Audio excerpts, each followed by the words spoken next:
vídeo eu trouxe uma make pra noite, então uma make noturna. Eu tentei fazer uma make pra noite básica, mas como sempre, né, eu não consegui. Mas ficou assim, eu amei muito, eu já usei ela outra vez e amo muito usar ela. A última vez que eu usei com batom mais clarinho, também ficou muito linda, só que hoje eu quis colocar um batom vermelho. Porque, né, boca tudo e olho tudo, eu gosto muito. Eu usei tons marrons. Eu usei essa luz aqui pra ver se fica mais claro e às vezes que eu olhei pra cá é porque tem um espelho aqui pra eu poder me maquiar melhor. Então espero que vocês gostem. Eu tô um nojo com essa make, gente, sério. Então acompanha a make.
isso, espero que vocês tenham gostado do vídeo e reproduzam a make aí na casa de vocês. Eu amo essa make, como eu já disse.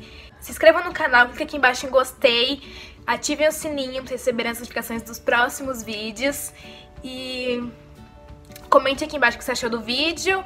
Um beijão, tchau, até o próximo vídeo.